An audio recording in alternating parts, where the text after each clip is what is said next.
Halo, jumpa lagi dalam channel YouTube Sinta Pramadewi. Seperti biasa, saya akan membahas, mereview buku-buku dan juga terkait dengan pengalaman dari kehidupan saya. Ya, langsung saja. Kemarin kita masih membahas tentang buku The Divine Matrix. Nah, saya tidak akan membahas semuanya, mungkin saya akan pilih beberapa hal yang menarik yang dimuat di buku ini ya. Oke, kalau misalnya mau bahas semuanya mungkin bisa cari bukunya. Ini cetakannya sih masih baru, kayaknya masih ada. Kalau di online masih ada deh kayaknya. Jadi beli secara online coba ya. Untuk kalau misalnya tertarik baca full buku ini. Ya, ada nih dimuat di sini sebuah eksperimen. Jadi ini eksperimen terkait dengan pengaruh emosi manusia terhadap kesehatan dan sistem imun tubuh. Apalagi sekarang nih ya, di tengah corona, pandemi corona ini banyak banget orang yang lagi stres, perasaan takut. Nah ini nih perasaan takut, perasaan khawatir, terus perasaan marah, kesal, sedih itu sebenarnya bisa memunculkan menurunkan imun kita gitu. Karena jadi dia memunculkan hormon-hormon gitu yang menyebabkan kerja tubuh kita itu nggak maksimal. Oke, kita lanjut lagi ya. Jadi ini untuk kalian tahu, jadi sehingga mengetahui itu kita bisa menghindari. Jadi perasaan-perasaan tersebut kita bisa hindari ya, lebih banyak akses perasaan-perasaan yang positif, yang optimis gitu ya. Ya. Dan sistemnya. Nah, telah lama diakui oleh tradisi-tradisi spiritual di seluruh dunia, sangat jarang hal ini dicatat sebagai dari metode yang berguna untuk kaum awam. Pada tahun 1991, organisasi bernama Institute HeartMath dibentuk dengan tujuan khusus mengeksplorasi kekuatan yang dimiliki emosi manusia terhadap tubuh dan peran yang diemban emosi tersebut di dunia kita. Secara spesifik, HeartMath memilih untuk memfokuskan riset pada satu bagian di tubuh kita, tepatnya berasal di hati, jantung. Di jantung nih, wah, di jantung. Jadi karenanya terobosan penelitian telah dipublikasikan secara luas di jurnal-jurnal bergengsi dan dikutip dalam berbagai makalah ilmiah. Salah satu penemuan paling signifikan yang dilaporkan HeartMath adalah pengetahuan tentang medan energi berbentuk donat yang mengelilingi hati jantung ya maksudnya, dan menjangkau sampai keluar tubuh. Medan energi elektromagnetik ini berada dalam konfigurasi yang disebut torus dan berdiameter sekitar 5-8 kaki. Meskipun tidak sama dengan aura tubuh atau prana seperti yang dideskripsikan tradisi Sanskerta kuno, mungkin juga medan pada hati ini merupakan ekspresi energi yang bermula dari area tersebut. Mengetahui medan ini, para peneliti HeartMath bertanya apakah ada bentuk energi lain yang belum kita temukan di bidang yang kita kenal atau menguji teorinya. Karena mereka memutuskan untuk menguji pengaruh emosi manusia terhadap DNA. Jadi ini ada ilustrasinya nih. Jadi kita dari jantung ini dia mengeluarkan ada medan energinya, dia kayak donat itu, jadi ada yang ke sini. Dia ke sini terus ada yang ke sini juga. Muter gitu ke sana. Jadi ya pernah nggak sih kita tuh misalnya kayak ada orang teman kita gitu, dia mungkin lagi negatif gitu pikirannya, kayak lagi sedih, kita jadi ngerasain gitu. Mungkin itu yang kita rasain medan energinya dia gitu. Itu juga kalau misalnya dia itu orangnya tuh bahagia, orangnya positif gitu. Jadi yang dia pancarinnya juga yang hal-hal yang positif. Jadi kita ngerasa senang aja, nyaman aja sama dia. Pernah ngerasain itu ya? Pasti ya. Nah, ini bentuknya tuh kayak gini nih. Kayak donat tuh kayak gini nih tuh. Lihat ya, tuh nih dari jantung nih pusatnya, dari jantung sini. Menarik sekali ya. Nah terus itu pertama menarik sekali, ternyata ada medan energi yang dipancarkan oleh jantung kita. Nah ada lagi nih yang menarik nih di sini di buku ini tentang rasa adalah kunci. Wah, ini kita sering berdoa gitu ya. Berdoa itu biasanya kan melalui ucapan, ya Tuhan saya ingin seperti ini. Tapi bagaimana perasaan kita? Apakah perasaan kita sudah sesuai dengan doa yang kita panjatkan? Misalnya gini, ya Tuhan saya tidak mau sakit. Akhirnya muncul itu ketakutan. Ternyata yang kita akses itu rasa-rasa ketakutan, akhirnya muncullah sakit, mungkin gitu ya. Jadi kita gini, loh kenapa sih saya sudah berdoa supaya saya disembuhkan, kok yang datang malah penyakit gitu ya, karena doanya yang salah gitu ya. Jadi rasa adalah kunci lah. Lalu rasa yang seperti apa nih yang harus diakses?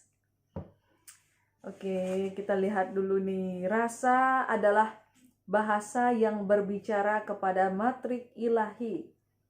Rasakan seolah tujuan Anda telah tercapai dan doa Anda terkabul. Jadi saat kita memohon sesuatu, jadi akseslah perasaan-perasaan. Mungkin kalau kita mendapatkan itu, gimana perasaan kita? Senang dong ya. Senang ya. Ya, kalau kita bisa mengakses perasaan senang saat memiliki sesuatu itu ditambah dengan doa, bisa jadi sesuatu itu cepat terkabul gitu ya, yang saya baca dari buku ini gitu ya. Nah, itu menarik sekali. Bahkan di sini dikatakan bahwa rasa itulah doa. Wah, ini nih.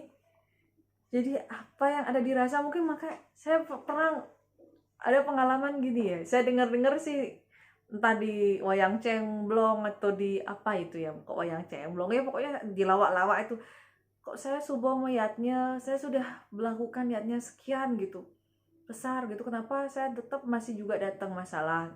Mungkin rasanya belum beres saat melakukan itu, mungkin ya rasa-rasa yang ikhlas gitu ya, yang harus diakses pada saat itu ya, bukan perasaan ketakutan, kekhawatiran gitu ya. Wah, berarti kalau kita komunikasi sama Tuhan itu nggak cukup cuman bicara, tapi juga harus dirasakan. Tuhan, terima kasih. Wah, luar biasa sekali ya buku ini. Nah, terus di sini juga disampaikan welas asih, kekuatan alam dan pengalaman manusia, kerjenihan. Wah, ini di cerita soal di Tibet ini, di pengalaman dia ke Tibet gitu. Ini disebutkan gini, welas asih kekuatan alam semesta sebagai pengalaman emosional tiba-tiba muncul, dan dijawab di sini, welas asih adalah penghubung segala sesuatu.